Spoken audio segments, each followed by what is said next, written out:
Good morning students. आज मैं आपको हिंदी की गद्य की एक पाठ योजना समझा रही हूँ।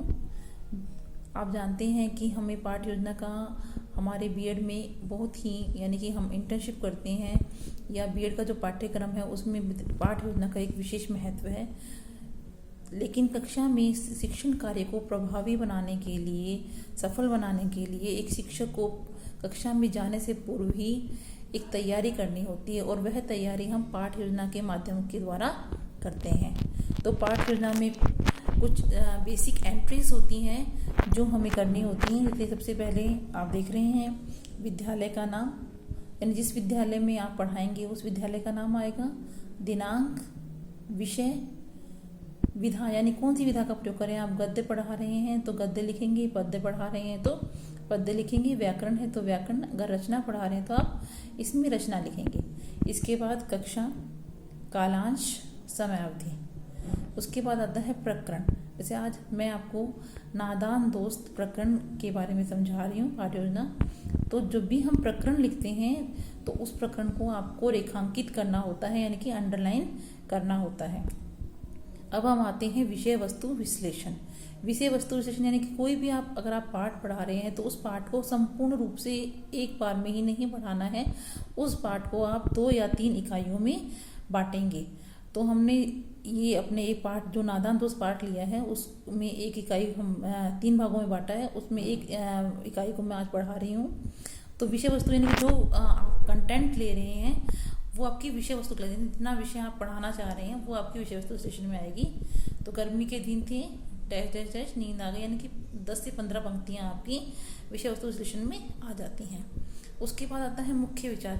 तो बच्चों, जैसा कि आप जानते हैं कि मुख्य विचार क्या होता है, यानी कि जो पाठ आपने पढ़ा उस पाठ में क्या शिक्षा मिली या क्या लेखक किस भाव को व्यक्त करना चाहता था, किस विचार को सबके पाठक के समक्ष या जो पढ़ रहे हैं उनके सम्मुख रखना चाहता था, वो हमारा मुख्य विचार होता है।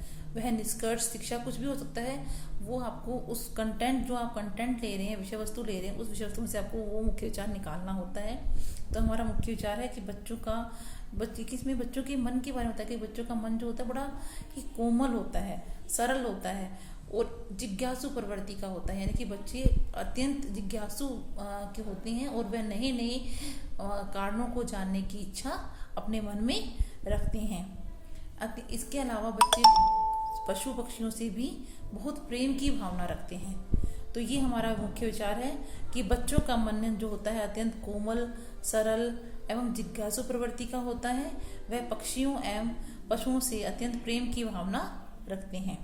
उसके बाद आती है मुख्य शब्दावली या कठिन शब्दावली जिसको कहते हैं हम, यानी कि जो विषय वस्तु आपने ली उसमें जो कठिन शब्द हैं उनके अर्थ हम बच्चों को बताते हैं। जैसे मित्र, दोस्त, जिज्ञासा, जानने की इच्छा, पेचीदा, कठिन, आहिस्ता, सावधानी पूर्वक या धीरे से। अब हम आते हैं मुख्य तथ्य।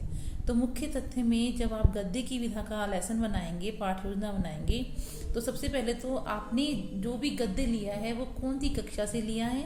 यानी कि जैसे हम दिखाएंगे कि नादान दोस्त गद्यांश कक्षा 7वीं की पाठ्य पुस्तक से लिया गया है।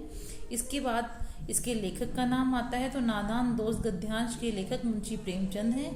ठीक है। इसके बाद जो भी भाव, विचार या शिक्षा उस पाठ से जुड़ी हुई कोई बात, जो महत्वपूर्ण बात है, वो हमारी मुख्य तथ्य में आ जाती है। तो तीसरा हमारा है कि इस गद्य में लेखक ने बच्चों की जिज्ञासु प्रवृत्ति एवं पक्षियों के प्रति प्रेम के भाव का वर्णन किया है।